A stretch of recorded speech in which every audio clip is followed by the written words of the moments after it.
Well, greetings and salutations, everybody, and to all of you, my friends who are fans of other NFL teams. Rejoice, for even in crushing defeat, you too have become children of Brady. It's a great day, ladies and gentlemen. We are all children of Brady now, as the GOAT acquires the sixth Infinity Stone and now controls the universe. I am, of course, your host, John Campea. It's an awesome honor and privilege to have you guys joining us here today as we talk about all our favorite things in the world. Tom Brady, the New England Patriots, 6 Super Bowls, and a little bit of movies and movie news along the way. I'm, of course, joined by the only other guy who's happier to be a child of Brady than me. Ladies and gentlemen, we're joined by Robert Meyer Burnett. Robert, how you doing, sir? Fine. Little Fine. Now, I mean, hey, you got to feel good, right? No, look, all things being equal, I love seeing excellence. And what we saw yesterday, first of all, as you pointed out, what a glorious, if you're a fan of defense, as you said you were, what a glorious display of defense that game was. Unbelievable. On both sides, by the way. 2 of the highest scoring teams in the year, and the defenses really showed up. But we're not here to talk about the Super Bowl and the greatness of Tom Brady, who now by himself has more rings than any other NFL team in the franchise's history, other than the Pittsburgh Steelers, who also have 6. But we're also joined today by somebody just as happy to be a child of Brady. Ladies and gentlemen, we got Ashley Whalen here. Ashley, how are you doing? Good morning. I don't think I'm as good as you this morning, but I don't think anyone could be. But congratulations. That was a good win. However, I did think that I'm a fan of offense, and that game was a snooze to me. But I remember when the game was 3-3, I tweeted out, this is the most stressful football game I've ever watched. Like I loved that game so much. It was so great, even when I thought they were still going to lose. But at any rate, we've got a whole bunch of stuff that we got to talk about here today, ladies and gentlemen, none of which involving football, although some involving some Super Bowl trailers. Yes. That we got to talk about here. But the first thing we're going to talk about is this. You know, one of my favorite films of last year, my number 3 best film of the year, as a matter of fact, was Spider-Man Into the Spider-Verse. Well, the annual Annie Awards, the big animation awards were held, and not a huge surprise, maybe a little bit of a surprise, Spider-Man Into the Spider-Verse completely swept. It was nominated in 7 categories. It won all 7 categories it was nominated in, a little bit reminiscent of Lord of the Rings Return of the King and its Oscar run a bunch of years ago, including the 2 most important ones, Best Animated Feature Film and Best Direction for a feature film. Rob, clearly it was my number 3 favorite film of the year, so obviously I'm very happy about this and for them. What do you think about them sweeping this way? And also, do you think, since this is the animation people, does this give us a little insight that could the road now be paved for Spider-Man and the Spider-Verse to win Best Animated Feature at the Oscars over Incredibles 2? Well, here's the thing. Again, that movie is very innovative in its technique and everything that it did. I think all of those awards are richly deserved. I mean, that's not taking away anything from the other animated films, but when something becomes groundbreaking and trend-setting, as I think Into the Spider-Verse will become, it deserves to win. Yeah. I mean, it was such a beautifully done film with technique that we hadn't seen before, and it took me a long time to see it. I apologize for that, but I was only depriving myself. It was really a delightful experience at the movies, and I felt it was something I hadn't seen before. Yeah, and you know what? To me, what was really exciting about it was when I saw Incredibles 2, I was like, well, that's done. Just start etching Incredibles 2 onto the Oscar right now for best. This is going to be the best animated film of the year because Incredibles 2 is awesome. Yeah. And then I saw Spider-Man Into the Spider-Verse, and I am so pleased because, again, it was just one of those films that I wasn't even excited for that film. And I didn't like the first trailer. I didn't even know if it was a wise idea to make it. And I love it when I get to go into movies like that and be so pleasantly surprised. And it rocked my world. And congratulations to it. And I do think this paves the way. I do think it's going to win Best Animated. Not just that it should. I think it will win Best Animated Feature at the Oscars now. I concur. All right. Well, listen, we got a couple more things to talk about here, including a couple of movie reviews we're going to do right now here. I got to see 2 movies this weekend. You saw one of them with me. We're going to start with that one. Of course, you guys know the brand new Lego movie, the Lego Movie 2, the second part, which is a pretty clever title, is coming out here pretty soon. Rob, you and I had a chance to go and watch Lego Movie 2 the other day, and I'll tell you my thoughts here first. Just right off the top is this. I did not like this movie nearly as much as the first one. Oh. Now, that's not to say that this isn't a good movie. I found it to be good. I found myself smiling quite a bit through it. I thought it did have a bit of charm, bit of heart, The end credit song, brilliant. The end credit song is great. Maybe the best part of the film. The end credit song is great. But I found myself, now, of course, you got to keep in mind, my reverence for that first Lego movie is off the chart. I love that movie. So it's a little bit unfair for me to come in and do any comparisons between the two, but it is a sequel. I didn't find it had nearly as much heart as the first one. I didn't have nearly as many laughs as I did in the first one. And whereas one of my criticisms of the first Lego movie is it's rather sporadic and random. Like, there is a story thread, but it feels this one more so. This one felt a little bit more sporadic and random and running all over the place, and it's very quick and it's very fast, and that's good in some ways. But yeah, it's not the same movie. It's just not on the level to me. Still worth seeing. So if you're thinking about going to see the Lego Movie 2, I would give it out of thumbs up or thumbs down. I'm giving it a thumbs up. It's good. I just didn't think nearly as good as the first one. And not my favorite film that I saw this weekend, but I'll get to that in just a second. But Rob, you saw with me, I got the impression that you and I haven't talked about it yet. No, we haven't. But I got the impression when we were just leaving the theater that I think you liked it a little bit more than I did. You know, I did, and I thought about the Lego Movie 2, the second part, a lot after I saw it. And I think that I don't want to ruin it, but the conceit of the movie, like what it's actually about, really sort of got to me. Like, I really liked it. I liked the message of the whole movie, and I thought that the way they dealt with what's going on in the film was really clever. And there were some things that I just thought were hilarious. And unlike the song, first of all, I love the songs in this movie. Right. But the song about I don't date guys from Gotham or whatever. So there's a whatever song that song is. Guys from Gotham. Yeah. That's my new karaoke go-to song. It used to be Manilo's Copacabana, and it used to be Soft Cell's Tainted Love. But no, now it's going to be Tiffany Haddish singing I don't date guys from Gotham or whatever the hell that song is called. I love that. I mean, it's so good, and there's so many interesting jokes in it, and everything in it just appealed to me. And the more I thought about it, the more I'm like, I really like this movie.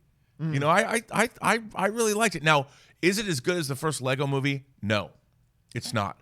It's different than the first Lego movie, though, and I kind of liked. I really liked what it had to say. Right, and there were three of us there. There was you, me, and Ann. Watch it, and I think you guys both enjoyed it because Ann, I think, really loved it. Yeah. I still don't think she liked it as much as the first one, but I think she really loved it. You quite liked it. Me, I was, even though I liked it, I was a little disappointed just because I thought there was a bigger gap between the original and this, but you thought that gap was smaller, and so did Ann as well. Yeah, and I'll tell you what. I mean, I'm going to go buy that. There's an awesome blue spaceship in this movie. I'm going to get that Lego set. It's pretty dope. All right. So listen, there was another movie, animated film, that's coming out here pretty soon that I had a chance to go see yesterday, and that was How to Train Your Dragon 3. The first two How to Train Your Dragons have been off the charts good. Like, surprisingly good, off the charts good, so entertaining, so great. So we go to see the third one, and I'm telling you what, much like the Lego movie, I did not like this How to Train Your Dragon as much as the other two. However, the gap, in my opinion, between this one and the other two was this small. This is an excellent film. It has all the heart of the other two. It has all the charm of the other two. It's extremely endearing, the right humor in the right parts. The action and the cinematography, it's weird using that word with animated films, right. With the dragons and everything, wonderfully done. And they have been advertising this movie as the final chapter. And oh my God, they end it so well. Now, this is my third favorite of the three How to Train Your Dragon films, but the final 15 minutes or so might be my favorite 15 minutes out of the entire franchise and series. It is ended so perfectly and so beautifully. Now, you guys all know what the premise is from the trailer. Of course, Hiccup's dad is now gone, who is voiced by Gerard Butler, and now he's the chief of Berk. And now there's another new threat coming, but this one's a little more dire, and they have to take some drastic measures. They go looking for this lost world of the dragons, where they want to ship all the dragons and bring all of Berk to live in isolation and safety. And Hiccup's now got this quest to do that. Introducing into that, Toothless isn't the last Night Fury, and we see that in the trailer. There's another Night Fury as well. That comes into play. But again, I still think I got a little bit more out of the first two, but the gap between them and this one is infinitely small. They have rounded out their trilogy beautifully. This is a fun movie to watch. This is a emotionally satisfying movie to watch. And it is a movie that brings the story to a beautiful conclusion that I just ate up and adored. So I got to tell you, I going into this, I would have told you, John, what do you think you're going to like better, Lego Movie 2 or How to Train Your Dragon 3? I would have said Lego Movie 2. But I'm telling you, I'm going with How to Train Your Dragon 3. This is the one. If you got to pick one out of these animated films, and of course, we live in a great world where you get to go see both of them. But if you had to just pick one, I'm going to say go see How to Train Your Dragon 3. Both of them are good, but How to Train Your Dragon 3 is great. And I had a wonderful time with it, and I think you will too. Are you a fan of the other? I am. I love the first two, so I can't wait to see this. I mean, I think it's going to be great. And if they stick the landing, that's all I want. I want to see, Ashley, have you watched any of the other How to Train Your Dragon movies? No, but now I want to. I haven't seen any of them. They are great. They're surprisingly good. And I remember thinking, okay, How to Train Your Dragon, it's not a Pixar film, so right. How good can it be? And it's great. And then the sequel comes out, and it might even be better. And now this third one, maybe not quite as good, but they stick the landing. I can go home and watch my 3D Blu-ray. Oh, of course you can. And guys should get into that kind of stuff. All right. Guys, with all of that out of the way, let's now get to our main topics. How do we select our main topics around here at the John Campea Show? Well, it's really rather simple. You guys select them by emailing me your topics and questions anytime, 24/7, to john@thejohncampeashow.com. That's john@thejohncampeashow.com. Make sure you put the word topic in the subject line. And as always, guys, make sure you keep those emails to 90 words or less. With that down, Ashley, what's first up today? All right, first one today is from Owen. He says, I saw the Avengers Endgame TV spot during the big game, and despite it being the most excitement all night, come on, that game was pretty boring, I began to worry a little. Even though we might find it awesome that it shows nothing, is it showing enough to get the general audience interested despite the ending of Infinity War, excuse me. I can't help but feel that they'll just think it's 3 hours of superheroes being sad since there's literally no action in any of the footage thus far. Thanks. Yeah, so they did play it. By the way, I think they'll maybe play a spot around the Super Bowl. I don't think they'll play an Endgame spot during the Super Bowl. And technically speaking, they played that spot before the kickoff. So I was right. I haven't been right a lot lately, so I got to take the wins where I can get them, folks. But anyway, they played that spot. And that point, Ray can attest to this. We had a bunch of friends over watching the Super Bowl yesterday. And in that point, when you see Captain America tightening the shield around his arm, I screamed like a little kid, he's got his fucking shield. Like I was so excited and so pumped for it. And I think there's some very interesting things in the trailer. We'll talk about that in a second. I want to go back to one of the things you were saying. Was this really an effective trailer? Well, here's some anecdotal stuff. I was driving. It's rainy in LA today. The traffic's always slow, so it took me longer than normal to get to the studio this morning. So I had a chance to actually get around listening to like 3 of my podcasts that I listen to. A couple of sports podcasts, and one was a news talk radio podcast. And in all of them, they talked about the Super Bowl commercials and their favorites. The ESPN one talked about their top 5 favorites. Interesting. Remember, these aren't movie podcasts. These aren't hardcore MCU fans. These are just average movie-going people watching these things. Not one of them, Robert, not one of them mentioned the Avengers Endgame spot. The average movie-going audience, it seems, was not all that taken with the Avengers Endgame spot. Nobody was talking about it outside of our circles because my Twitter feed blew up. Like when the Avengers Endgame spot, my Twitter feed blew up, sure, but we're all in this same little circle. But I just found it really interesting that not a lot of other people were talking about it. Anyway, your overall impression, how do you think, number one, this movie played to the hardcore fans, or this trailer played to the hardcore fans? And number two, how do you think it played to the average movie-going audience? Well, I'll tell you how it played for me. Like, I realized what it's going to be like to be an old man because I was going to have to need Depends because I about wet myself, just so you know. Look, Infinity War made $2 billion. Yes, it did. Everything they show us from Endgame, that it's practically anything they show us with anybody, if there's any action at all, it's going to spoil something. They are marketing this movie, I think, beautifully. I mean, Captain America's in an encounter group session. He's at AA, whatever. They show the things in the trailer. I'm like, oh my God, the world's gone to hell. and everyone's half the planet's gone, and they're playing that up.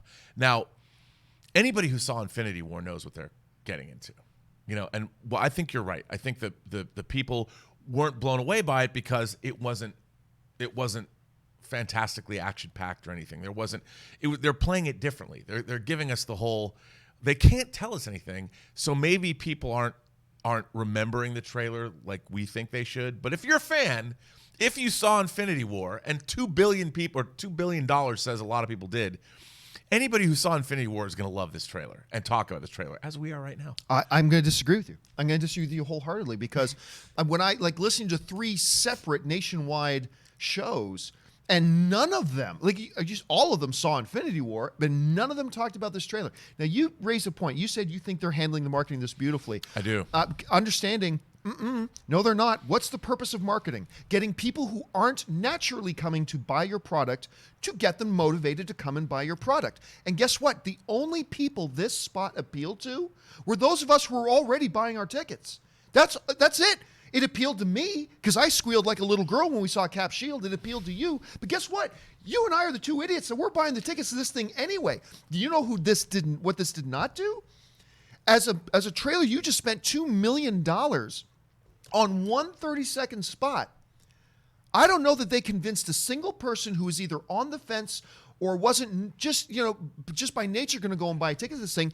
I don't believe this spot motivated a single person to buy a ticket who wasn't already buying a ticket. And that is the only purpose for marketing. And it didn't do it. And I'll tell you what, as much as I love the trailer, and by the way, fact checker Jonathan brought up a great observation just before we started the show today. He goes, one of the great things about this little spot was the fact that Thanos said, wipe out half of everything and it's going to be a paradise. And Jonathan was pointing out, like you just said, the earth didn't become a paradise. It became a hell on earth. It became desolate and ruined and panic and chaos, and the world descended into depression and all this kind of stuff. It did not make the paradise that Thanos wanted it to be. And I thought that was a great observation. But to the emailer's point, I don't think you have to give things away, but you've got to convince the audience this is the Super Bowl. You're there, you're putting it on the Super Bowl to appeal to this huge global audience to come buy tickets to this movie, and I don't think anybody who wasn't already going to buy a ticket to the movie has been convinced otherwise from this spot, and I think it was a missed opportunity. I don't know, man. We'll see how many people watch those YouTube, the YouTube posting and how many people comment. I think by not showing action or I think that's causing more of a stir. I know my Twitter exploded, social media exploded. I think they're playing this beautifully. I mean, I want Captain America to find his smile again. Poor Captain. That's what I do. I mean, the only question I have for you is this: do you believe that spot that they spent millions of dollars on as a piece of marketing motivated people who may not otherwise be buying tickets to go, damn, I'm going to go see that movie if they weren't already going to? Do you think it did that? Okay. Here's the thing. It's a hard question to answer because I think if people haven't seen Infinity War, they're not going to go see Avengers Endgame anyway. I mean, it's not they're trying to get their audience, and watching that backlit silhouette shot of the Avengers, the remaining Avengers walking through the Avengers their Avengers headquarters, and you saw Rocket with them. Yeah. I'm like, dude, that's when I needed the Depends. That's when I needed the Depends. I needed the Depends on the Captain America. I was going to wet myself, yeah. man. I was going to wet myself. Luckily, I'm not incontinent yet, but it was amazing. I was like, oh my God, I don't think I've wanted to see a movie this bad since I wanted to see Empire Strikes Back when I was 13. But you made your own point earlier. You didn't think they should put any trailers out. I didn't. Because you got all excited. That's great, but you were going to go anyway. You were going to go anyway, and so was I. And I squealed at the Captain America shield thing, but I guarantee half of America didn't know what that shot was. It was so tight. And it even took me a second or two to realize that was Cap's arm tightening the shield on, and I lost my freaking mind. I don't know, man. If I was like 16 years old and I was watching the game, I would have run in and demanded my mom pre-buy me tickets on Fandango yesterday. Yeah, my mother would have been like, what movie do you want to see? But you were going to do it anyway. I want to ask Ashley this thing. So, Ashley, let me look. So this trailer plays, this commercial plays. Everybody's talking about it. Mm-hmm. Now, you are not the core, central, hardcore MCU fan.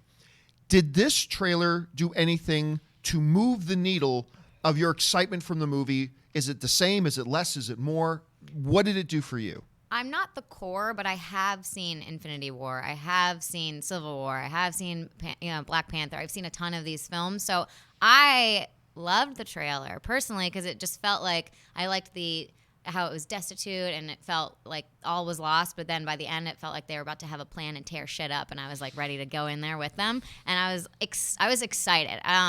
But I was sitting with a couple of friends for the Super Bowl, and they could care less because they haven't really seen all the films. So it really felt like a trailer. It was like a to be continued. It was like a continuation trailer rather than a standalone film that they would just go see. And I don't think it is a standalone film. I think you have to see the movies before. So I'm not sure. Maybe it'll motivate people to see Infinity War, but they can't see Endgame without Infinity War. I mean, you kind of have to see the films. $2.5 billion if this movie's good. $2.5 billion. And all I'm saying is, I think really the biggest takeaway from this was I was listening to a bunch of podcasts that were not movie-related podcasts, and none of them even mentioned the Endgame. One mentioned the Toy Story one. None of them mentioned the Endgame one. And if you're Disney, that's not what you want to hear. Yeah. You just spent millions of dollars on this spot. You want everybody talking about it, and they failed to do it. And I just think it's a little bit of a missed opportunity. But it did move my needle. And clearly it moved yours. Oh, it moved more than one of my needles, let me tell you. My needles were all about moving. All right, let's move on. What's next? All right, the next email is from T. Hayes. Hello, John, Rob, and Ashley, and whoever else may be there. Did you read the news that James Gunn was offered Man of Steel 2 before settling on Suicide Squad 2? I think that Suicide Squad is a better fit, but to me, the bigger news is that Warner Brothers was talking about Man of Steel recently. Do you think this means that Superman is on the table for discussion if the right director comes along? First of all, there's a lot of misinformation running around on this right now because as T. Hayes just said, there's a bunch of people saying, hey, oh my gosh, did you hear they offered James Gunn Man of Steel 2? And that's kind of running the gambit right now. And of course, that's got people going, well, wait a minute. We thought Warner Brothers wasn't planning on another Superman movie and they offered him Man of Steel 2. Let's be very clear on this, okay? James Gunn was not offered Man of Steel 2. Okay, here's what happened. We've known for a while that when James Gunn was going to part ways with Disney, that every studio was lining up. We saw the reports. Every studio was lining up to try to woo James Gunn to come into their camp, right? And we knew Warner Brothers was one of those studios that was lining up. What has happened here is that Warner Brothers just basically put it all on the table for James Gunn. And it was, James, you come over here. Now, I'm going to guess Batman probably wasn't on the table because that's kind of under Reeves right now. I'm going to guess Wonder Woman probably wasn't on the table because that's safely under Patty Jenkins right now. But I'll tell you what, I think those were the only things not on the table. Sure. I think Warner Brothers went to James Gunn and said, listen, James, whatever you want to do, we're not even planning on doing another Superman movie. You want to do Superman? You do Superman. I'll tell you what, I almost guarantee you they offered him Justice League too. I almost guarantee you probably Walter Miles like, look, we're not even planning on talking about Justice League again, but hey, James, if you want to do Justice League, maybe. And that's what it was. They offered him the character of Superman to do whatever he wanted with. It wasn't Man of Steel 2. It was whatever you want. Queen, whatever want Anabi, or whatever she's called in Lego Movie. Whatever you want, James, you come on in. So there shouldn't be any confusion here. This doesn't mean Warner Brothers wasn't telling the truth and they said they don't have any plans right now for another Superman movie. It's just that to get James Gunn, we'll do another Superman movie if that's what you want to do, James. But of course, James has that, what's it called? Brightburn. He's got that Superman kind of horror twist. So that probably leaned him away from it a little bit. But they put it all on the table, and James Gunn, not surprisingly, went, you know what's really up my alley? Suicide Squad. Great. But I don't want to do it with the existing Suicide Squad cast. No problem. I basically kind of want to be a retooling. You do whatever you want to do, James. Sure. You do whatever you want to do. And that's what it was. So now they didn't offer him Man of Steel 2. They just offered him Superman if he wanted to do something with it, but he chose against it. Rob, you heard about this with James doing that. Do you think James maybe missed an opportunity with Superman? Or do you think he made the right choice going with Suicide Squad? No, I absolutely think he made the right choice. I think what people forget is if you're going to make a movie about Superman, it's really hard to come up with a story that a movie will support.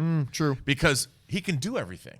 How do you unless you're fighting the 3 villains from Krypton or maybe Brainiac, what do you do for a Superman movie? I mean, the great thing about the Marvel Cinematic Universe is the characters can have real everyday problems. You know, they have pathos and emotion and things that are easier to put into a story than a Superman story because Superman is so powerful. And I think he did say that he read Superman comics, that he went and did some research. And I think after doing that, you realize how problematic making a movie about Superman is. It's the same. Look at Supergirl. It's like, let's get rid of Superman. So I think he made the right choice. And that way, doing Suicide Squad, he can make it uniquely his. Superman would never be his. You know? That's a really good observation. That's a good point. So. That reminds me, one of the things that I really did appreciate about Superman Returns, talking about, the MCU characters can have everyday problems. One of the things that I think they did great in Superman Returns was the fact that they really highlighted, what problems can the God Man have? Right, exactly. And they really played that up, that complete disconnection. Like he's always struggled with how to be human and how to engage with other people and humanity, even Lois. I mean, and that's one of the things. There were a number of problems with Returns, but I thought that was one of the things they did really well. And I think you make a great point about the whole thing about, if he did Superman, he might make a good Superman movie, but it'll never be James Gunn's Superman. Right. Like Guardians of the Galaxy is James Gunn's Guardians of the Galaxy. Right. And maybe he can do that with Suicide Squad. That's an interesting point. All right, let's move on. What's the next topic today? Okay, great. Next email is Jerry Lipton. So, like a lot of people, I was watching the Super Bowl for the commercials, and I saw one of the weirdest things I've ever seen. A Bud Light commercial mixed in with a Game of Thrones commercial. I wasn't sure what I was looking at. Anyway, I've been thinking about it ever since, so my question is, was this stupid or brilliant? I can't decide. Rob, this commercial came on. What did you think of it? First of all, I'm watching this, and I'm like, okay, I'm like, okay, I get it. It looked like a standard medieval Bud Light commercial, and then the mountain shows up. Yeah. What is it, Clegane? Gregor Clegane Bowl? They keep talking about when the two Cleganes will meet to fight, which we have yet to see. I just thought, what mad genius came up with this idea? Like, somebody at the ad agency at Bud Light said, I've got an idea. The Game of Thrones season 8's coming out. They haven't even released a real trailer. They've only released a promo. Let's do a. Can you imagine, like, the higher ups at Budweiser, Anheuser-Busch, or I guess Stella Artois, whoever owns whatever. Can you imagine them being pitched this idea? What if we called up HBO and turned our Bud Light Super Bowl ad into a Game of Thrones promo? Like, did they both pay for it? I was watching it. I'm like, I just want to know the story behind how it got made. I thought it was brilliant. I mean, I thought it was brilliant because it was so unexpected. And then I immediately went back to find out, is this on YouTube? And watched it again. And I'm like, I don't even like Bud Light, but kudos to them, because this was the wackiest commercial I think I've ever seen. And the fact that it was one commercial, then morphed into another commercial for a product that has nothing to do with Bud Light. I mean, I will forever think of Game of Thrones and Bud Light in the same sentence. And I don't like that. I'm going to do that.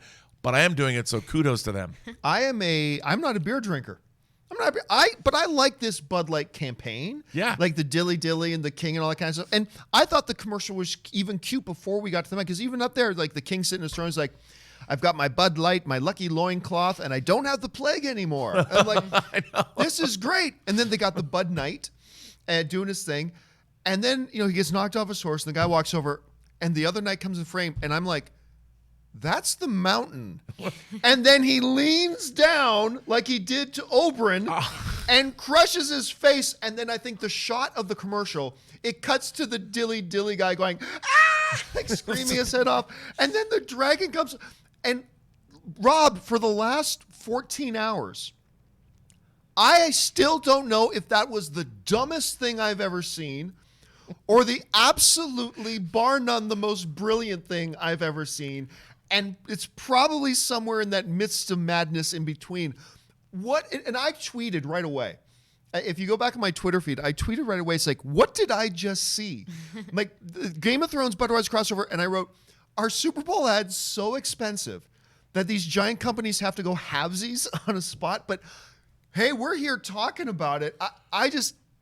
I was just floored. The dragon comes in and starts burning everybody. I just wish I could see somebody. I wish somebody makes a documentary on how this got made, because I can only imagine, like, you had to call HBO. You know, not only with the Anheuser-Busch unless it was dudes, HBO's idea. Unless it was HBO's idea, but I can't imagine trying to get any client, if you've ever worked in advertising, trying to get a client to buy off on an idea is hard enough. But getting two disparate clients that have nothing to do with each other, and try and get them to buy off on this, how did it get done?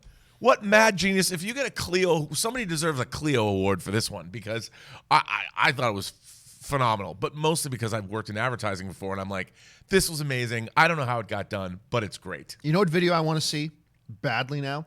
Do you remember when the Red Wedding happened? Oh, they even right? played the Reigns of, they played the Reigns of the song, the Reigns of Castamere. Yes. You know, in this commercial. And that was the first time I'm like, wait, what? Like, I'm like, wait a minute, that's the, what?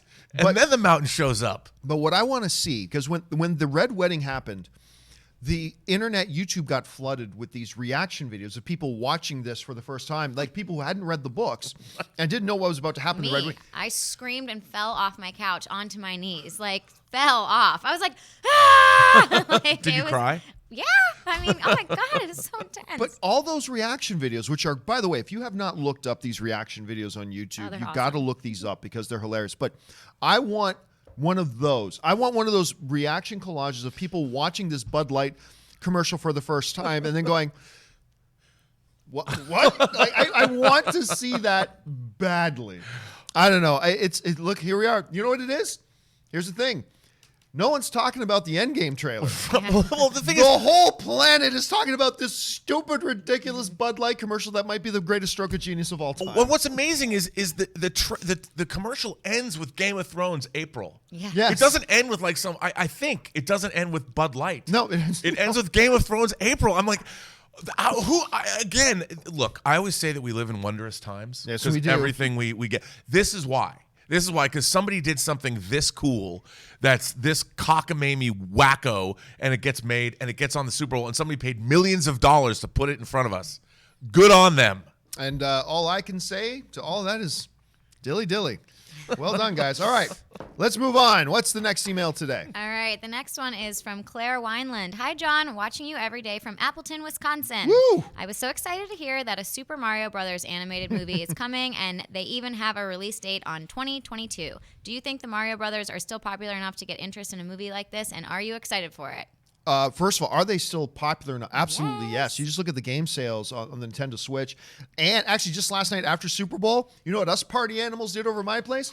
We played, what was it called? Mario Party. That's right. We played Super Mario Party. That's what we did. Bunch of grown-ass adults with some, weed cookies and beers. That I don't drink beer, but everybody was playing Super Mario Party at my place. Yes, these are still relevant, popular. They're both nostalgic and they're relevant today. The Super Mario Kart, still one of the highest selling games, and people love playing Mario Kart. I love playing Mario Kart.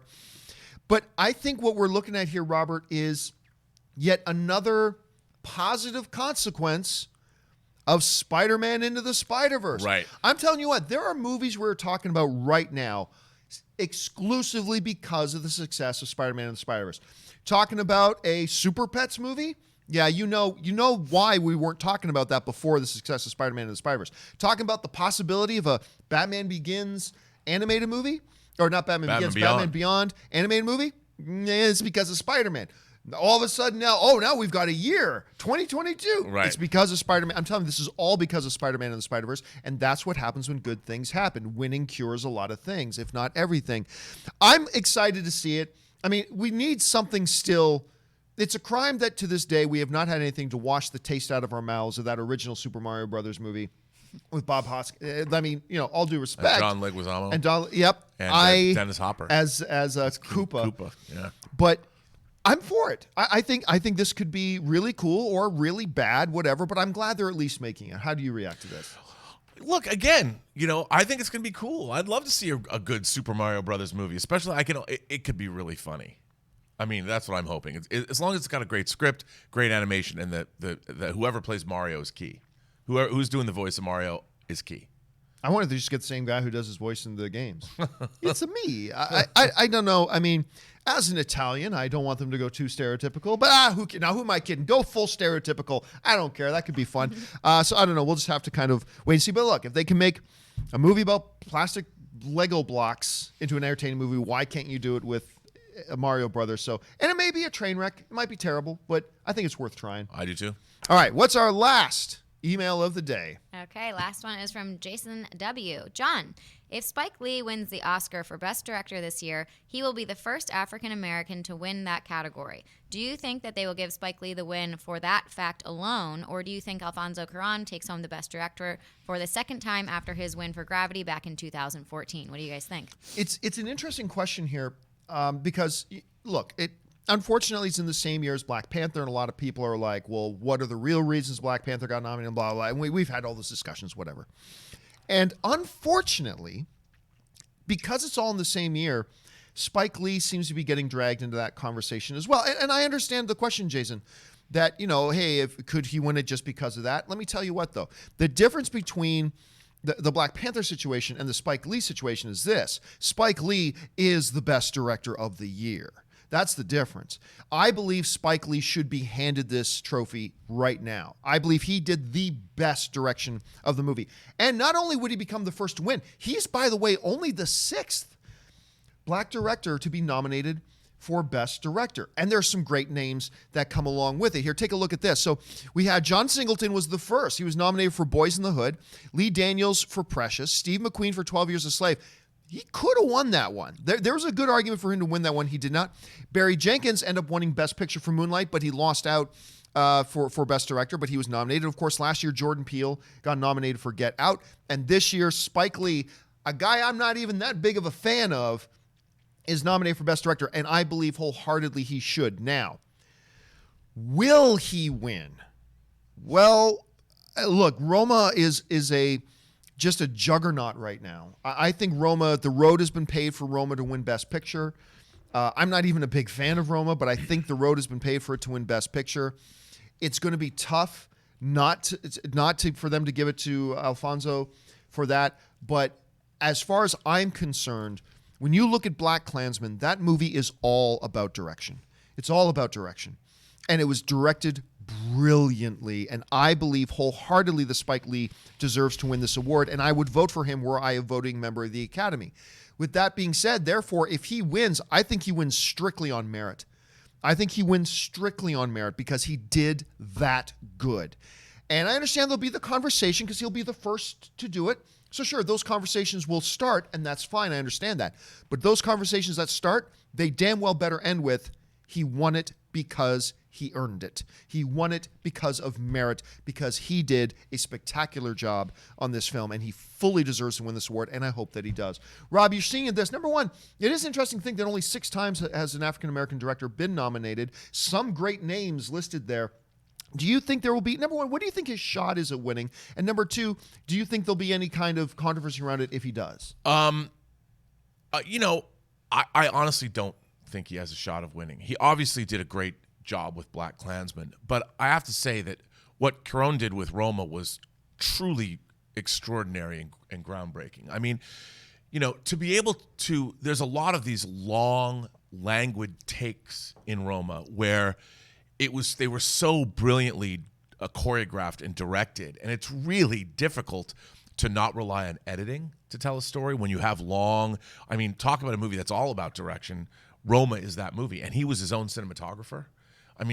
I was astonished. When I first saw Roma, the first hour, I'm like, what the hell? What is this movie? Because I was expecting it to be something else. And as I moved into the second half of the film, I'm like, okay, now I understand what's going on. And I was completely blown away by what he accomplished. And I thought BlacKkKlansman was great, but it's far more traditional. And I think like what Cuarón did with Gravity was equally striking. And I think he's probably going to be the winner. All right, guys, that will do it for all of our main topics today. Now, as we like to do around here, we like to save some time for some live questions. A bunch of you guys have already been firing in a whole ton of those. So let's dive into the live questions right now. Ashley, what is first? All right, first up is from Mike Hill. I noticed something during the Super Bowl TV spot. Thor is carrying something that does not look like Stormbreaker. What could it be? Any ideas? Okay, so I actually almost snapped a picture of this earlier because there's a shot in the Endgame trailer. It's a silhouette kind of from behind Thor, standing there. You see his red cape, and he's holding what looks like a Mary Poppins umbrella. It wasn't Stormbreaker. I mean, I looked at that. I was like, okay, well, that's not Mjolnir because that's not back. And it ain't Stormbreaker. I have no idea. It honestly looked like a fancy Asgardian umbrella. That's what it looked like to me. Clearly, that's not. Did you have any guesses? Well, I thought it was. I mean, I looked at some people's reactions to the trailer, and there were people that did frame grabs, and it did look like Stormbreaker. I know, but I don't see that I at saw all. still frame. I was like, okay, that is Stormbreaker. Because I was like, I'm like, what is he holding? But it would make sense to be Stormbreaker. Yeah, but then I went back and looked at it, Stormbreaker and a guy convinced me. Somebody did a video that convinced me it was Stormbreaker, but maybe I'm wrong. All right, what's next? All right, James Argenta. I think Rocket opening the door to Hank Pym's house from the end of Ant-Man 2 to get the information on the quantum realm. Possible. I mean, it is kind of cool that Rocket was featured pretty prominently in that, getting his own still shot of him opening that door. I mean, it's certainly a possibility. Is he the right guy to go out and do that recon? I don't know. Maybe. Is that Hank Pym's house because he's on the beach? When he opens that door, there's the beach is behind him. I don't recall that. There's even like crabbing nets. Remember, Hank Pym's house can be anywhere. That's true. that is true. Hank Could be anywhere. But and Rocket, I love the fact that Rocket looked like he was wearing his coveralls from the first appearance of Rocket Raccoon in the comics, which is pretty cool because. Why would he would need new clothes, especially if time has passed. So, James, it's possible. It's possible. All right, what's next? Nathan Oswald. Boring AF Super Bowl. If I like to anybody, I listened to some guys on ESPN this morning. I agree with them completely. If you thought that the game was Super Bowl, then you're not a football fan. What you are is a Madden 2017 fan because football is defense. And sorry, defense wins championships. And I loved watching the defense. I love watching the Rams defense because I told you guys, Brady may not win this Super Bowl because Donald and Sue, and all freaking game, Donald and Sue were both in Brady's face all game, making him uncomfortable. The New England Patriots defense all day, forcing the Rams to make mistakes, forcing Jeff Goff to make mistakes. I was eating it up. I told you this before this show. As much as I love that Chiefs-Rams game earlier this year, that was like 1,000 points scored, I like this game better. Like I just think it was magnificent football. It was like watching a marathon. I mean, by the end, I was tired. I'm like, these guys must be absolutely exhausted. Oh my God! And you know what the other thing was, whereas they weren't scoring points, the thing that New England was doing that LA wasn't, they were moving the ball. Right. And they had massive time of possession, which meant LA's defense was on the field way more than New England's defense. Yep. And that showed in the fourth quarter that they had just been beaten down. Yeah, absolutely. I don't think the Rams lost the game so much as they just were just too tired to keep going. They just got dominated. They just got they really dominated did. by the defense. All right, anyway, what's next? Jordan Miller. You may be thinking Saints fans are happy the Rams played like ass. You'd be right. Justice for Saints. Well, I mean, look, first of all, the Rams defense played a game of the year. They held Tom Brady and the New England Patriots to 13 points. Let's not Most of which were scored in the last 5 minutes of the game. Yeah, like seriously, let's do not take away the brilliance that the Rams played on the defensive side of the ball. And on the offensive side of the ball, look, Jeff Goff, he's only in his third year. He ran into a dude who knows a little something about football called Bill Belichick. Yeah. Who just knew how to thwart everything they wanted to do. And but I'm sure the Saints fans took a lot of satisfaction. Did you see? Okay, forgive my mispronunciation of this, but the local New Orleans newspaper, the Times-Picayune, on the cover of their paper today, it just said, "What Super Bowl?" It was all white. It was the ultimate trolling. I mean, it was it was awesome and good on them. Look, I'm telling you what, Saints fans had every right to be pissed. Yeah. Anyway, what's next? Ben Rayner, tinfoil hat theory. Last shot of the trailer is not Captain America, Steve Rogers, but it's someone else in the new reality as Captain, i.e. Falcon or Bucky. I mean, it's certainly possible, but there are a couple things really working against that theory. Number one, Falcon and Bucky have an upcoming television show, and neither of them are Captain America. Number 2, Bucky can't become Captain America. He's still a wanted murderer, assassin, fugitive that people are not just going to look the other way on. Maybe some of the Avengers are, but Tony ain't. But also Falcon. I mean, Falcon follows Captain America. I don't, at least in the MCU. And but again, I think the biggest argument against it is the fact that we got a Falcon Bucky show coming, and neither of them are going to be Captain America. Plus, when you see that silhouette shot when they're all walking, it looks like Cap has a shield it does. in that shot. He definitely has Cap. And you know? Falcon is in that shot, and Bucky's in that shot, and that's Cap with a shield. So, I mean, who knows? Look, I'm not saying, I still don't think Captain America will be dead by the end of this movie, but it's totally a possibility. It totally is, but nothing in this, I don't think anything in this trailer suggested otherwise. Anyway, what's next? But then they'll just bring him back anyway. And then they'll just bring him back anyway, so it won't matter. Christopher Benson, peanut butter, and mayonnaise sandwiches. Mm-hmm. What exactly were you smoking in Canada? Yeah, like I was criticizing, like I sit on a throne of That's not judgment. a real thing, is it? I sit on a throne of judgment whenever people talk about putting ketchup on eggs. I sit on a big throne of judgment. Who are you to judge? I'm a rational human being. But then I said, I was during open mic this weekend, I mentioned, now, maybe who am I to judge? Because when I was a teenager, I used to come home from school and I'd open up them cupboards and I'd make myself a peanut butter, and mayonnaise sandwich. And I used to eat peanut butter, and mayonnaise sandwiches when I was a kid. I used to love making them for myself. I used to enjoy them. It's been a lot of years. I don't know if I could eat one today, but I know as a kid I used to eat those things like they were going out of style. Glad I never went to your house after school. Yeesh. Try it. Now y'all are going to try it. No, Y'all I'm are going not. to try it now. No. All right. What's No. next?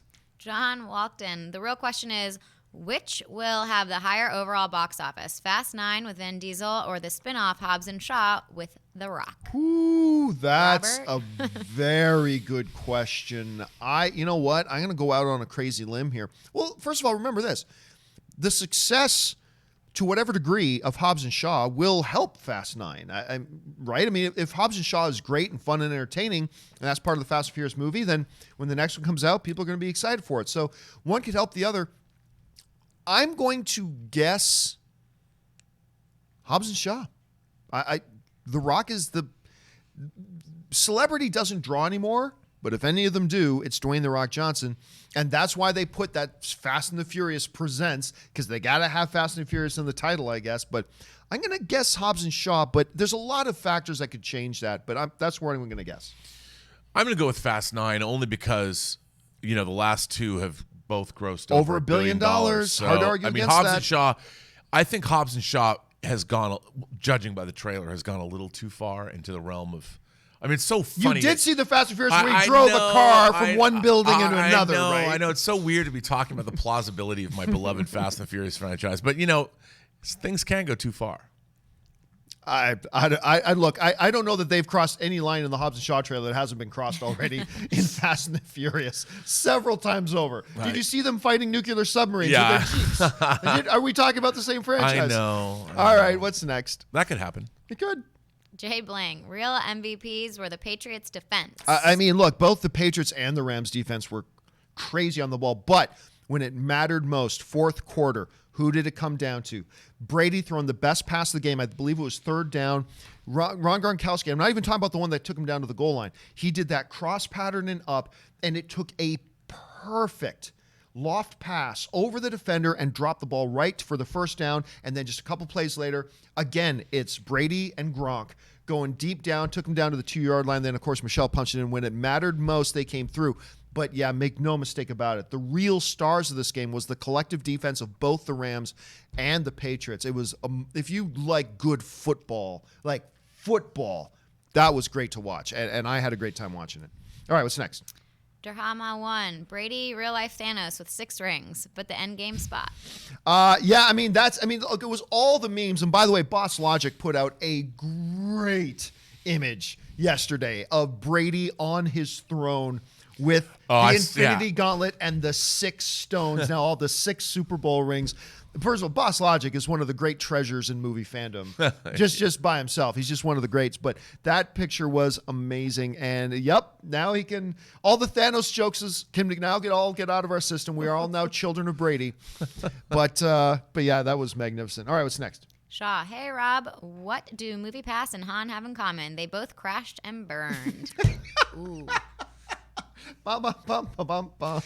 First of all, have you seen online how everyone is bogarting our joke here? Yes. Like there's all these websites talking about how fans are up in arms because Han hasn't had justice. I'm like, where do you think that started? You can go back. I've been talking about Justice for Han on Twitter for years now, and they don't even credit us. I even circled in Jen Yamato into this business, and she gets quoted on Twitter for her thing, but we don't. Well, we started this. That's because it's not about us, Rob. It's about the movement of Justice for Han. That's true. It's about the movement, Rob. It's not about who started. Well, I'm just happy to hear you say movement on Justice. Oh, it for is Han. a movement. You said Justice much like for bowels. Han, John. Bowels have movements too. Oh, but anyway, you had yes, to go but it there. is a global. The Justice for Han movement is a global thing, Rob. It is. I may not like it. I may not agree with it, but it is a global thing. All right, what's next? He just equated it with having a bowel movement. Unbelievable. Ben Jesus said, some people move on, but not us. That line from Captain in the Endgame spot sends chills. The only good thing that happened during the Super Bowl. Haha. It was a powerful line, not us. Okay, everybody's saying just move on, it's done, it's over. And Cap's saying, it ain't over till I say it's over. And that yet another reason why I think Cap is the best. Oh, and by the way, I'm getting chills just thinking about that right now. Hey, Jonathan, let's bring up that one picture from the Endgame spot with Tony. When the first trailer came out, I had mentioned that I didn't think Tony was on the same ship. I mean, I didn't know he wasn't on the same ship, but I didn't think he was on the same ship with Nebula. Well, this spot right here, that ends that debate and discussion. They were on the same, they're working on this problem together. They're on the same ship together. I thought that maybe they weren't. Clearly they were. So that was one of the interesting things about this little spot to me. But that line, not us. I mean, it was very somber. Again, I get it. It's not going to work with the average moviegoer, and that's why nobody's talking about this trailer other than us hardcore movie fans. But that was one of the... I mean, the big chill for me, the shield back on the arm. But other than that, yeah, that line was... It's great. That line was a smack in the face. I mean, and he's clearly like in his encounter group session, he's like telling his therapist. Yeah. I love that idea. I love the idea that what the Avengers lost. Yeah. I mean, not only did they lose, they lost half of all the beings, all the creatures in the universe. Yeah. That's a big loss. A big loss? It doesn't get much worse than that unless you lost all of the creatures in the universe. All right, what's next?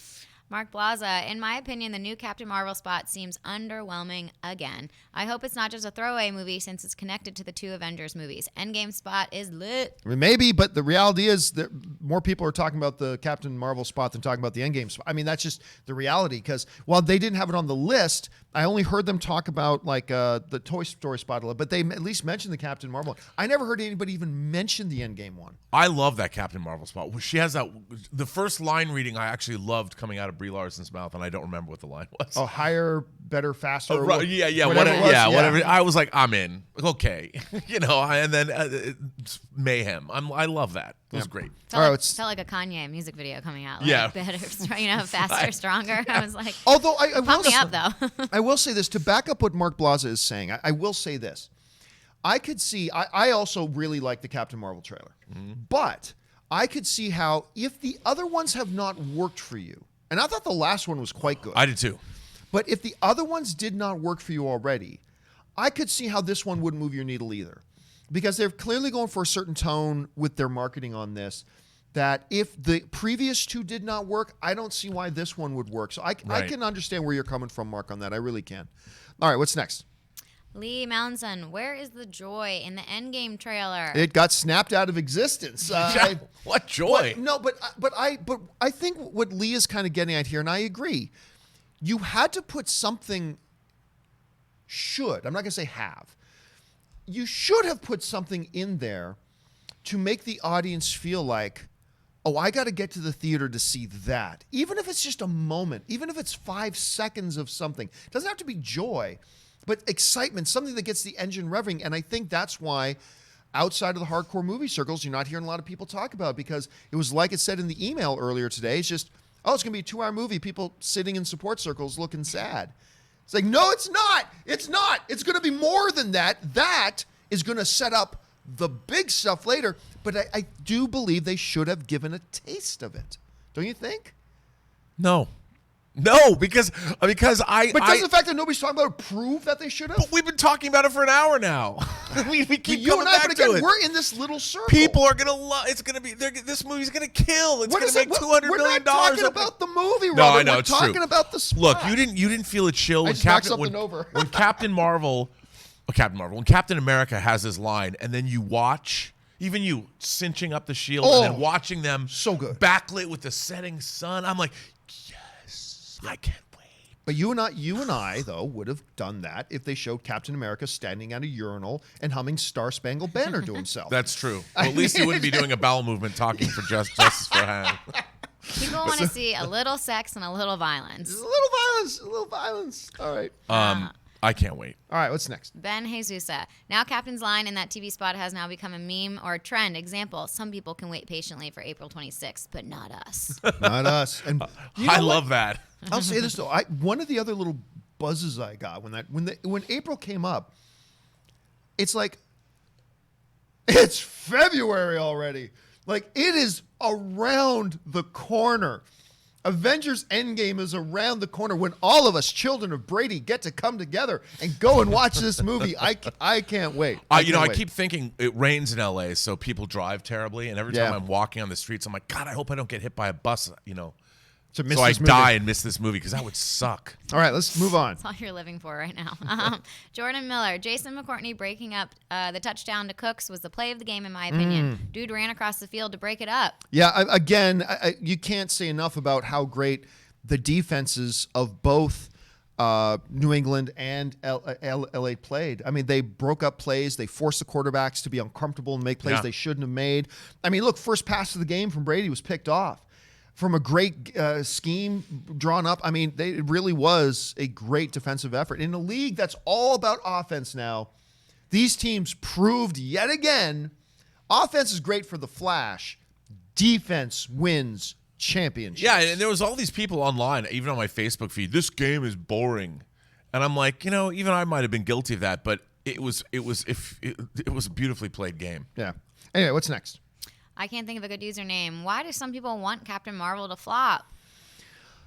We all know why some people want it to flop, so we don't even need to mention it. We know why some. And then there's a natural, unfortunate human weakness where if something doesn't look good to us, we want it to fail. It's like, look, the Twilight movies were not for me. I never wanted them to fail, though. It's like, hey, hell, if people enjoy them, go watch them. I'm still Team Jacob. 50 Shades of Grey? Yeah, those movies are garbage, but hell, look, if you enjoy them and you like to go see them, I hope they do well and you get to see more. I don't care about, what do they call it, Dragon Ball Z stuff. I don't care about Dragon Ball Z stuff, but guess what? I see that's doing well. I'm like, great, that's awesome because I know people enjoy that stuff, so go ahead. But, it is a natural, unfortunate human weakness that we have that, I don't like that, so I want it to fail. I mean, that's kind of a natural human I don't tendency. understand why anybody would want any big budget science fiction, fantasy, or horror film to fail. Like, it's great that we're getting them at all. Like, the fact that we're getting a Captain Marvel movie still blows me away. Yeah. I want it to be great. Why wouldn't you want it to be great? Well, I guess because there's a girl in it. Oh yeah, I mean, look, like, that's the smaller part. But yeah, but let's face it, there are a bunch of, I'm not even gonna call them beta. There are a bunch of Delta level males out there who are so insecure in their masculinity that wait, the girl's leading something, I can't handle it, and they cry and they hide under their covers. But hey, there's some of that. But look, not every movie's for everybody, and there are some people who just have been looking at the trailers and are like, okay, this isn't working for me. And then, unfortunately, it is a natural tendency all of us film fans have that sometimes our first reaction is to go, I don't like that, so I want it to fail. But we need to get over that. I just think about how can anybody, with all the work that people put in, how many people work on movies with these Marvel films, thousands of people from around the world, why would you want the fruits of their labor not to be great? Yeah, well, it is what it is. All right, what's next? DC Patience. So, Culinary Delights will tickle a pickle tonight. Tater tots and chocolate. It is Anne's #1 movie line of the year. She repeats that line all the time. Tater tots and chocolate. It is one of, look, if you had told me going into a Venom movie that that's like one of the big end lines of the movie, I go, well, that's pretty dumb. But then you see the movie and you see it in context and you hear Venom saying tater tots and chocolate. It's perfect. It's one of the most joy-inducing lines in a film this year. I love that line. It's a good line. All right. What's next? Christopher Benson. When Fast and the Furious crosses over with Jurassic World, Dominic Toretto will stop a Tyrannosaurus Rex while riding a Velociraptor with nothing more than his bare fists and grizzled determination. Yep, while screaming something about family. And I'll be there. I'll Because, be there. man, that would be awesome. And that final fight will come down to between the T-Rex and Dominic Toretto, and Dominic Toretto will win the fight. He doesn't even need the Velociraptor. He's just, because that's what they do with the Dominic Toretto. He Bring it beats on. everybody. All right, what's next? They're just going halvesies on movies now instead of just commercials. Murray Reich. Imagine if the movie was called Robson Shaw. Yikes. Robin Shaw. Robin Shaw. If Robert Meyer Burnett has to team up with Jason Statham Shaw to go and save the world together, and they're forced to have to put their differences aside. I'd kill him. I think you'd let the world burn. I would let the world burn. You'd I'd rather kill let him. the world burn than save the world, thanks to our savior, Jason Shaw. It doesn't even look like Shaw's doing anything. Like he's riding the elevator down while The Rock takes a dive off the side of a building. That was funny. I mean, That was funny. That was look, a funny line. It was pretty funny. All right, what's next? I can't think of a good username. Help me with that first Mjolnir. word. Okay. Mjolnir? Meow meow. Meow Meow returns in Endgame, and Captain lifts it and says, Avengers assemble, with all the dead characters returning. Well, except the one little problem with your theory there, I can't think of a good username. It don't exist. Mjolnir doesn't exist right now. So, Right. But look, ever since that shot in Ultron, everybody's been wanting to see Cap lift the hammer. I would too, but I don't think they're going to do it. But man, if they do, I'll be pretty giddy. Come on. What's the over/under? The Cap lifts the hammer because they're going to go back in time. 7. I'll put a 7% on it. 7%. So not 0. So I give it a chance. I'm going to go higher. I'm going to say 25%. Really? I Like think a full 25% 1 in 4 because you got to have chance. Mjolnir back. Yeah. And you have to have Cap lift, and I think they're going to do it. Look, if you're right, I'll be a very happy man. I I'll think be they're a gonna do very it. happy man. I think they're going to do it. All right, what's next? Wesley Cunningham. Was it just me, or was that a painfully average game for a Super Bowl? I'm all for low-scoring defensive games, but this felt more like a lack of offense on both sides than anything. No, that's only if you don't understand the game of football. I mean, the defenses, the stunts particularly, the defensive stunts that New England was playing in particular, they had the Los Angeles offensive line in complete disarray. Yep. All game. They had the confused. And then Dominic Sue and Donald were just pure power, pure unfettered power, constantly pushing the offensive line back, giving Brady no time, no breath, nowhere to go. It was just defensive brilliance. This wasn't a fact of two. These are two of the best offenses in the game. They didn't just suddenly become inept. Right. These are two brilliant offensive teams. It was just the defense was crushing They were it. they were stopped cold. I mean, Brady got one. There was one touchdown in the whole game. One touchdown, and he didn't even throw. I mean, he set up the touchdown with a right. pass, but then Michelle ran it in. I mean, it's like it wasn't because the offenses weren't playing well. It was because the defenses were smothering them. Yeah. So good. Anyway, what's next? Zach Bartran, do you watch The Goldbergs? I love that show, and the fact it's set where I live is just so crazy. It's been 6 seasons, and it's still surreal to hear places I go to in my life mentioned. You know what? I've never watched The Goldbergs. 6 and then seasons. finally, it was about a year ago. It was like, hey, I'm caught up on all my shows, blah, blah. Maybe I can start binging something. I'll check some out. And I watched like 5 episodes of Goldbergs. It's hilarious. It's a really funny show. And I have no explanation as to why I didn't keep watching it after 5. It's like I got through 5, then I got busy, and I never got back to it. But so I don't know much about the Goldbergs. I've seen like 5 episodes of it, but because it never looked good to me. I just keep hearing everybody talk about how funny it is, but it just doesn't look funny. And then I watch it, I'm like, this show is funny. Have you had a chance to I ever have check never it out? seen it, but I just started watching Russian Doll on Netflix. As an aside, that has nothing to do with the question being asked, but Russian Doll is amazing. And it's got the guy, going back to Goldbergs, it's got the guy from Curb Your Enthusiasm. It's got one of the guys from Curb Your Enthusiasm. okay. The big guy. Jeff Garland. Jeff Is that- Garland. Yeah. So seriously, it's a funny show. I got to get back. Thank you for reminding me of that, Zach. I got to get back on that show. I absolutely have to get back on that show. All right, what's next? Murray, the only guy now that can stop Brady is Toretto. Yep, and I don't even and now Brady's got the sixth stone, man. I don't even know if Toretto can do it, dude. All right, what's next? Zach Bartran, what's your opinion on the 4DX movie experiences? My local theater just got one, and I'm wondering if it's worth checking out. You know what, Zach? You're not the first guy to ask me about it, and I have still never experienced it. Me neither. I've never been to a 4DX. I believe it's Cinemark has the 4DX. I don't know if Regal does or not. Jonathan, do you know that? I know AMC doesn't have it.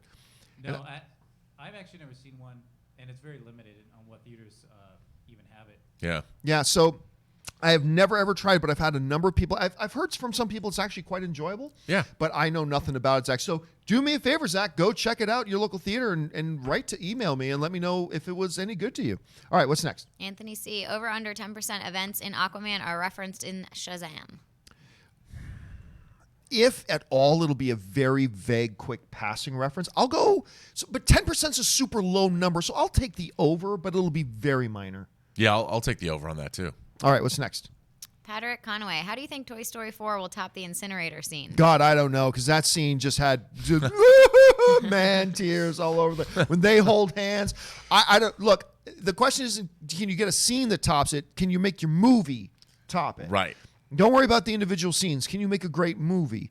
And I got a lot of faith in them, so here's hoping. All right, what's next? Wesley. Oh. Yeah, and just real quick, 40X is at Regal at the LA Live. It is it's also in Regal. Okay, I thought it was a Cinemark thing. So thank you for that, fact checker, Jonathan. All right, what's next? Wesley Cunningham, being honest, Warner Brothers will just need to convince me along with the general audience on Superman and Batman stuff going forward with good trailers. And I don't know when the next time they're going to have. I mean, neither. Batman, we allegedly have something coming in 2021. Superman, there's no plans. Yeah. But you know what? They've already taken the first step with giving a fairly crowd-pleasing movie in Aquaman. Big success there. If they can follow that up with Shazam and then follow that up again with Wonder Woman, they'll be in a much better position. Much better position. And things look good right now. So, all right, what's next? He follows and says, I have just been desensitized with all the negative press over the past thousands years surrounding their situation. Well, I mean, and those are self-inflicted wounds. Like, look, I'm a big Warner Brothers fan. I'm a fan of the DC stuff. I've liked all the movies. But let's face it, all the stuff that has happened, all the negative stuff is self-inflicted wounds at Warner Brothers and by extension, that the talent has inflicted upon themselves. Yeah. It's not the audience's responsibility to like your stuff. And with the way, I still think they kind of mismanaged the Ben Affleck situation. I think they should just come out and give answers about the whole Henry Cavill thing instead of these vague, well, we like working with Henry, but we have no plans for another Superman movie. Yeah. It's a simple yes or no question. Is Henry Cavill still your Superman? Well, we really like Henry, but we have no plans for Superman. That's not what we asked. Give us a yes or a no. And so all this kind of stuff is all self-inflicted wounds. But look, like I always say, winning cures everything. And right now, they're riding a win with Aquaman. If they can ride another win with Shazam, a lot of these problems are going to disappear. I guarantee it. All right, what's next?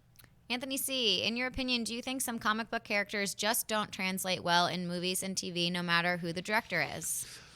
Well, my gut reaction is to say yes, but it depends on how much adaptation you give them.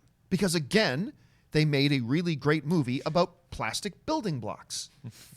If you can do that, then you can. But yeah, I do agree that some would be intrinsically more difficult than others. Making a really engaging, fateful adaptation of Puck from Alpha Flight, that'd be challenging. That'd be challenging. Good call. But I mean, it would take a lot of adaptation. Right. A lot of adaptation. Well, all of Alpha Flight. Sasquatch. Well, Vindicator, you could probably. Marine, you could do Vindicator Guardian. Yeah, you could do North that. Star.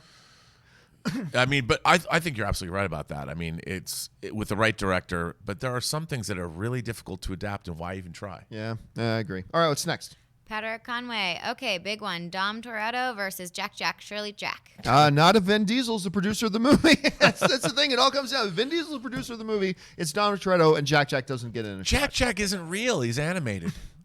Oh, we're not going to have this discussion again. You're not dragging me into that discussion again. All right, what's next? Mason Barr. Someone get Tom Brady an Infinity Gauntlet now that he has 6 rings. He truly is the GOAT. Yep, no player in the NFL history has more rings. No team in NFL history has more rings than the true GOAT. We are all now children of Brady. All right, what's next? Avenge the Chicken. I remember in the Infinity War director's commentary that Captain was going to have a pretty big role in Endgame. Well, 2 trailers in looks to be the case. Yeah, I mean, especially when you consider what's going on. Tony is removed. So he's going to have a side thing going on, just getting back to Earth. We know they do reunite at some point. So that's great. So what's left? Cap, the undisputed, definitive leader of the Avengers, and he is the world's hope. So, like any story that's going to take place surrounding the heroes still left behind, is going to have Cap front and center of it, and I couldn't be happier about it because he is my favorite MCU character. I mean, can you imagine? Like, you're going to see this morose, depressed Captain America. Steve Rogers is... But then there's going to be that moment. Whether he straps on his shield or whatever happens, when the music is going to swell and Captain America is going to be unleashed. And I can't wait. By the way, I said after the first trailer, I believe the same is true now. I think everything we've seen so far is from the first 15 minutes of the film. Yep. I agree with you 100%. So, all right, what's next?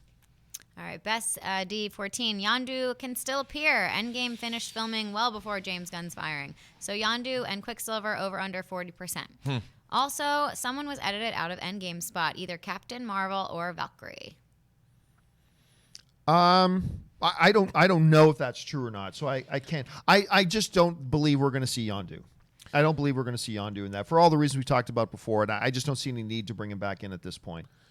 I don't either. Although I do think that we might see Quicksilver.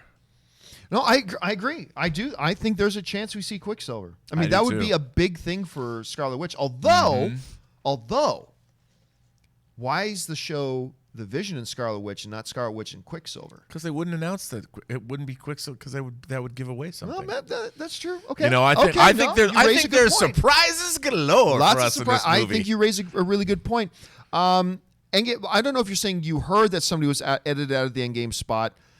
I don't know that they would have put either one of them in there, but I do believe Valkyrie's going to be in the film because she got away at the beginning of Endgame, of Infinity War. So I could see that happening. All right, what's next? Suthius 85. I hope everyone is well. When I was single, I would see 2 to 3 movies a week in the theater. Now having 3 kids, I see maybe 2 to 3 a year. I wouldn't mind there being a service I could pay to see movies at home as the same day release. Yeah, that's difficult because that kills the movie-going experience once you do that. And they tried to get something like that going a few years ago, but it was going to be like $50. First, you'd have to pay like $500 to get this device that would allow it to stream, and then you'd pay like it was $50 to $60 to stream a movie at home. There is another device though that they've developed. With ever-evolving technology, there's this new device they've got called babysitters. And they're amazing devices, I understand. Now, not being a parent, but I understand you can pay somebody to come to your house and watch your children while you go out and do something else. No way. That's what I've heard.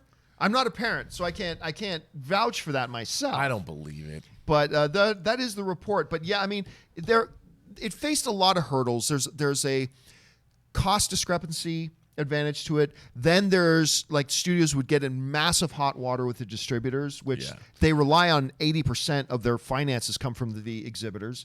So they can't piss off the exhibitors too much. It's a tough one to call. But look, then there's a lot of people, one of the big movie-going experience questions people have had is about children. And when you're a parent, babysitters can be expensive. Then people have brought up the idea of what if movie theaters could have childcare facilities there. There's some legal gray areas there about doing that, but maybe that. So I think the industry still has to kind of look at how do we help accommodate people with kids when it's movies that aren't for kids that they want to go see. Right. How do we help them with that? And I believe moving forward, I believe moving forward, that is a question that the industry, not just the exhibitors, not just the studios, but the industry as a whole have to realize this is a big part of our movie market is people with kids. And what can we do? And I'm not saying I've got the answers, but they need to at least start asking, what can we do to make this easier for them to come and enjoy our product? Because there's a lot of people with kids. I don't know if you looked around outside, there's a lot of kids. A lot of people with kids. And if that's a lot of people who would love to go to the movies and maybe don't have as much of a chance to go these days. I know. Solve the problem. What do you do? I don't. I think that you wait 3 months to get it on Blu-ray. I think that movie theater daycare sounds awesome. Like, if Well, they do have those mom screenings. Like they have there's some of matinee that. screenings. So I think they need to go further because that's a huge portion of the movie-going demographic who would be a part of the movie-going demographic if there was an easier way that we can help accommodate people with kids. Plus, movies are expensive. Yeah. You know, 3 kids, that's a lot of Well, ragamuffin and you're not going stuff to take there. 3 kids to go see, Deadpool. So, Well, I mean, so even it's kind of like, what can you do I with that? would. Yeah, if they could just add like $5 to your ticket and you can put your kid in the daycare and go. I mean, they would make so much more money for that. Yeah, but maybe not from instead the of a $5 per kid, Yeah. but from all the parents now coming to theaters. yeah. Can you Double imagine whammy. though? Can you imagine taking a kid to the movie theater and say, "Sorry, kid, you're not going to see the movie. You're going to daycare, but mom and I." Yeah, but It's you not gotta a make daycare 16-year-old. fun. You gotta make it fun. Put a slide in there and a ball box, and you're It's you're not good. 16 Man, if I was a kid and someone took me to a movie theater and I didn't get to go see the movie, I would raise holy hell. Yeah, well, you're a bad kid. I was a movie-going kid.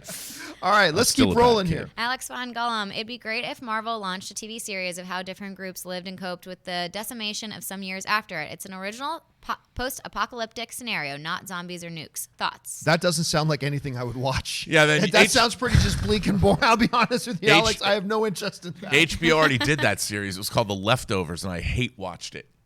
Ran for 3 seasons, but I did watch it all. You know what's funny about Leftovers? I had of so many people I know that watched it, and a lot of them hated it, and a bunch of them loved it, and I can never find a consent. You ever watch Leftovers, Ashley? No, I saw like the first 2 episodes, and then I kind of just fell off. But I hear it wraps up really well.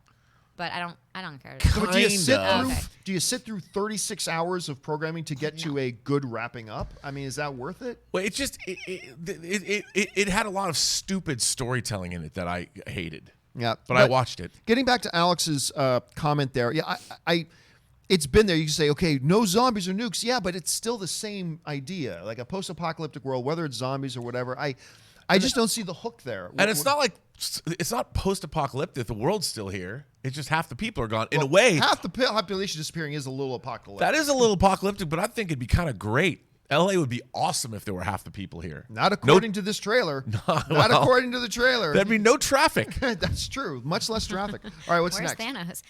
Dropkick Aggie. Critics seem split on Alita. Alita. Really hope it's great. Yeah, Mike, it is. But last time I checked, it was at 51%. My biggest concern was not that it's 51%, because that means half the critics like it, and maybe Right. I'll be one of those half. The thing that concerned me was the critics that I know that aren't liking it. Like Dan Murrell, I know, did Right. not like this film. And Right. I actually kind of identify a lot with Dan's opinion. So I do too. He's a great reviewer. I don't know. I'm still very interested in seeing the film. I'm still very interested. But my other concern is, even the guys that are saying they like it, they're all kind of saying the same thing. Visually amazing, blah, story kind of weak. That seems to be the constant. It's like, it's not a very good story. So, I don't know. I guess we'll wait and see. I'm going to see it soon enough. All right, what's next? Best D14. Rob. Just rewatched Voyager, and I've come to the conclusion that all the captains are great in their own way. Janeway for the win. Go away, Discovery. Discovery's awesome, by the way. But you and I won't get into that debate again. I like Janeway. You know, I didn't. I like Janeway too. I didn't watch a lot of Voyager when it was first on. I've caught up with it later, and I like it. It's too schizophrenic. I mean, one episode is so different from another episode, even though there's this overarching idea of getting home. But there's a lot of great Voyager episodes, and I do really like Kate Mulgrew's Janeway. I like Janeway. I did. Yeah. I particularly like the Janeway Chakotay kind of dynamic. I Yeah. thought that was a really interesting thing. It reminded me a little bit of Kirk Spock. There was, but very, very unique and different at the same time. Yes, not my favorite Star Trek show, but No. certainly things I appreciated about it. All right, what's next? Anthony C. If the DCEU is not leading to an overall story arc or interactions between the various characters, should it still be considered a cinematic universe? Well, I mean, you can still have the events of one affect another. Sure. Right? You can still have the effects of one affecting the other. So, yeah, it's still a shared cinematic universe. And by the way, I don't think Warner Brothers is saying, nor is Walter Mott saying, we are never, ever, ever going to have characters cross over. It's just that they're just like, you know what? We need a few years. Right. We're not going to worry about crossovers. We're not going to worry about how are we building up to something now. No. Let's just focus on making good movies and get those wins, because winning cures everything. And then they'll worry about it later. Once they get on solid foundation, when people think of DC movies, they don't shudder, they get excited. Once they get us all back to that point, then they'll start thinking about the crossover stuff later, but it's going to be a few years. All right, what's next?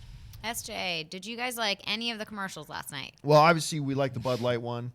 The Jason Bateman Hyundai commercial where he's in the elevator. Oh, I didn't see that. Oh my God, that one was really I'll good. have to I'm gonna I go like back and the watch Stella Artois commercial with the dude. Yep. And Sarah Parker. You know, I did too. People didn't like I that thought commercial. it ended really awkwardly, though. It did end It Like, did they were end just up- like, okay, you know. But again, who did they make that call to?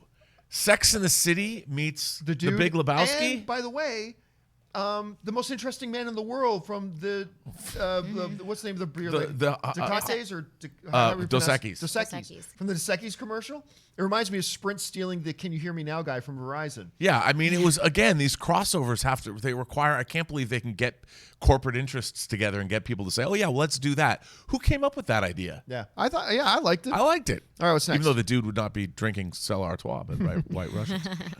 Edgar Navarro watched Happy Death Day last night, and it was great. The ending really got me for a loop, and I cannot wait for the sequel. I bought my ticket already. Again, I've mentioned it before. That was one of the really more pleasant surprise movies I've seen in a while because it looked like another dull throwaway little horror film with a little bit of Groundhog Day ripping it off, rip off. And it was a very pleasant surprise. I enjoy that movie a lot. Cannot wait to see the sequel. All right, what's next?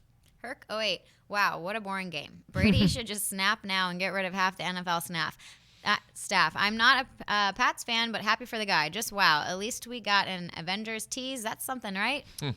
Again, I thought the game was fantastic. Even when I still thought the Patriots were going to lose and it was 3-3, I was stressed out. The defenses were playing so good. I mean, that was football. That was real football, and I loved it. I ate it up. I thought it was fantastic. As far as the tease, again, it appealed to us who were already buying tickets. And it didn't appeal to anybody who are going to be the ones that make this movie cross $2 billion again and maybe get to 2.5. And it didn't speak to them. They have to address this moving forward. And I thought it was a wasted opportunity. I did, even though I squealed like a little girl when Captain America put the shield back on.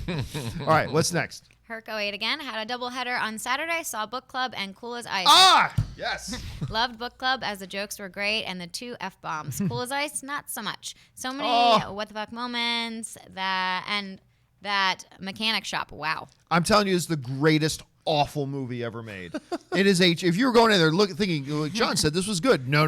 It is awful, but it is the best awful movie ever made. Book Club is another one that does not get any. Nobody talks about Book Club. It was actually not a bad little film. Yeah. It's a pretty funny little film. I like that one too. But Cool as Ice.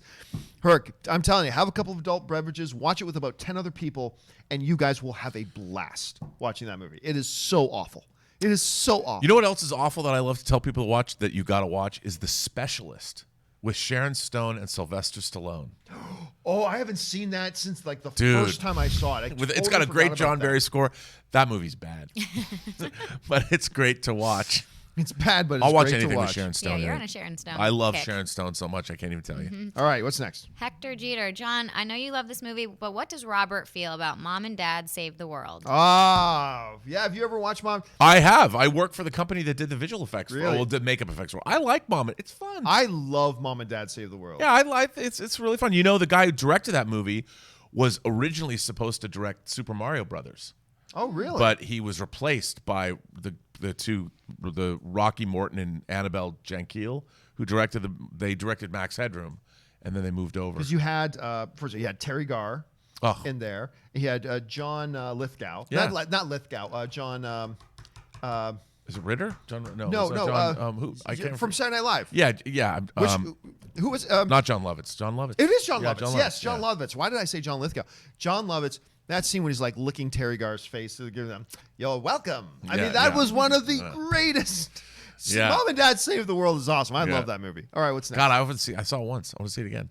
Nathan Oswald. But John, what about resurrecting Han Lu? I don't get it. Han Lu, is that a video game character? Are you Han Lu? Is that the real character? Is that Han's real name in the movie? Or Maybe it is. I don't know. I've always known him as Han Solo. could they resurrect him? Could they resurrect if that's? They would have. How much you actually care about this character? You don't even know what his real last name No, is. it's Han Solo is his name. Come on. But I don't know. You could resurrect him. Sure, you could. Why don't they make a movie about his journey to Tokyo? You see him. He says he's going to Tokyo, then he's at Tokyo. You could have a whole journey when him and Giselle take off across Europe. It'd be great. Yeah, Do a great romance movie. I just thought one problem why you couldn't, because nobody would care. Nobody would watch it. I would care. No, okay. What's next? I'm upset. Is Spike Lee still doing Night Watch? You know what? That was talked about, and then it just kind of disappeared in the wind. I don't know. I certainly hope he is, but I honestly, I haven't read anything of it off the top of my head. So maybe everybody else knows, but I just don't. But I hope he is. Yeah, I'll All watch anything Spike Lee does. Yeah, me too right now. What's next? All right, Richard K. John, me and my friend were discussing who we think the new Batman is, and he said a name that I dismissed at first, but now I can understand. Sam Worthington. Never happened, but could see it.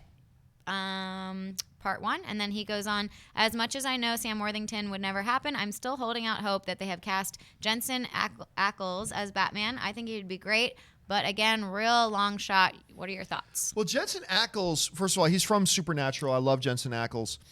He was also in Smallville for a while. A lot of people forget about that. There were a bunch of people that wanted him as Captain America.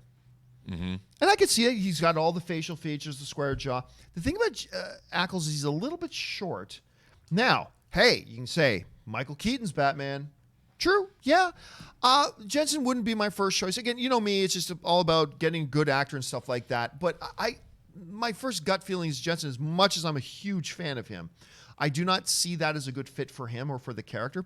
Sam Worthington, I don't know. He seemed to have fallen out of favor a bit just with Hollywood in general. Mm-hmm. So I don't know that that's happening. Look, as long as it's a good, talented actor, I don't care. There's even some people talking about Robert Pattinson maybe as Batman. And like, I'm not against that. He's a good actor. So, you know me, as long as he's a good actor, that's all I really care about. I do want to see a little bit of a physical match for sure. So there's still like 30 or 40 actors you can name that I would be happy with, but I don't think either of those would fit in. But who knows? Stranger things have happened, my friend. Who thought Ben Affleck was going to be Batman? Oh, that's right. I did. I predicted it 3 weeks before they announced it. But anyway. All right, what's next? Sebastian, Aquaman is days away from number 2 DC domestic of all time. Oh, domestic. Are you sure? Because last time I checked, it was number 6. But it was real close. I have to check those numbers again. So I'll have to check those numbers again. But again, Aquaman just succeeding. Just succeeding. All right, what's next? Wesley Cunningham. Okay, John, on the eggs and ketchup debate, what about breakfast sandwiches? Very common condiment on bacon, egg, and cheese bagels. You do not put ketchup on eggs. All right? Just don't. You are a bad person if you do. You make the baby Jesus cry when you put ketchup on eggs. Do not put ketchup on eggs. Oh, it gives me shivers up and down my spine when I even think about it. How do you feel about maple syrup on bacon? Oh, by all means. Okay. Me too. A little bit of mayo brown on sugar. peanut butter. Oh, well, I mean, it's been a long time. It's been a long time since I've done that. That might actually truly be revolting now. So I don't know. I did a lot of dumb things as a kid. All right, what's next? Darth Impact, that Endgame TV spot looked fishy to me. There are a couple of shots with blank spaces. You'd think they'd put another Infinity War CW trailer by taking people out. Oh, so do we think there's not just blank space? Well, no, because then there's no point even showing the shot. So Right. I don't know why they would do that. I don't see a need to do that. I mean, they could have, but I don't see what the purpose of that is. I think they were just setting the scene. The world is desolate and dark, and it did not become the paradise that Thanos said it would. It became worse because of panic and depression and chaos, and I think that was just setting. You show those, it's what they call the establishing shots. Right. You take those shots just to kind of set the tone, and yeah, I mean, they could have done that. I just don't see any purpose to doing that. I love that. I mean, you know, all the tourists that were at the Liberty Island that just disappeared, and at the baseball game, and the cars left in the parking lots. It was great. All right, let's take 2 more questions today. Django Skywalker, love the show, you guys, and this is actually my first time writing in. Well, hey, Django. Yeah, but I am wrong. But am I wrong for thinking the NFL 100 commercial was the best one from yesterday? You know what, by the way, and it wasn't just the ESPN one that was obviously a little bit biased. It was that News Talk Radio Center. They thought that was the best one. That NFL 100 spot was it was really great. Really good. It was really good. The Jordan Peele Twilight Zone spot was pretty cool too. That was, I liked it. You know what took away from the effect of it? Jordan Peele? No, I love Jordan Peele. I thought it was a joke at first. I thought it was, this is setting up for something funny, and then, no, it's a Twilight Zone spot. I totally did too, yeah. Yeah, and that kind of takes away from the impact of it when that happens. But when I realized, like, well, cool. But as an overall spot, they kind of should have kind of led with that in the spot and then let us soak in it for 30 seconds. But it is what it is. But yeah, that 100 thing was great. Okay, what's next? All right, Han had it coming. Super chat, thank you. Just his name was Han Had It Coming. Good job. He had to spend $1 to like insult me. That's What's up with right. that? Yeah. No, He it's spent- not insulting you. It's just talking about the realities of the world, Robert. The realities of the world. All right, final question of the day. All right, last one, Sir Ivan Bennett. Hey, John, everybody should ease up on Black Panther's Best Pick nomination. Mediocre movies like Ghost, Lady Bird, and The Blind Side were also nominated for Best Pick. Black Panther was way better than any of these. That's a matter of opinion, Seer. That's a matter of opinion. I thought Blind Side was fantastic. I didn't like Lady Bird, but everybody else did. But I didn't like Lady Bird. How can you myself. not like Ghost? Yeah, it's Who doesn't like classic. Ghost? Everybody kind of likes Ghost. It made yeah. me want to do ceramics. And look, I am kind of with you, Sexy Seer. ceramics. Sexy ceramics.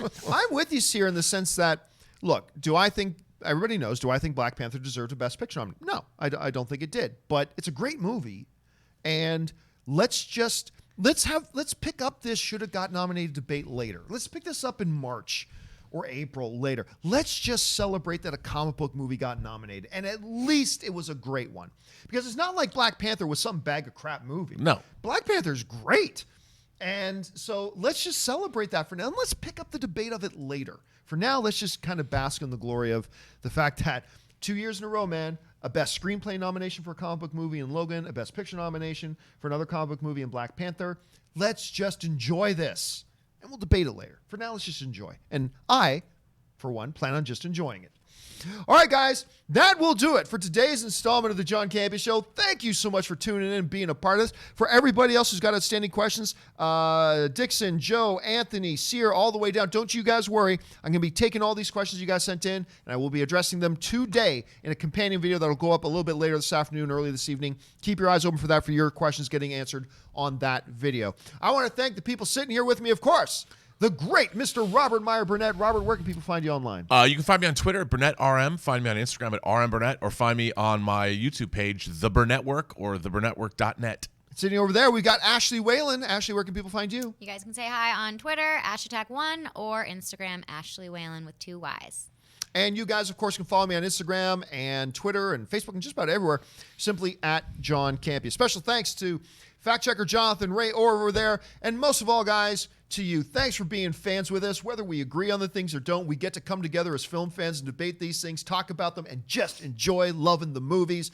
And I want to thank you for letting me play in that playground as well. That'll do it for us, guys. My name's John Campea, and until the next video, bye-bye.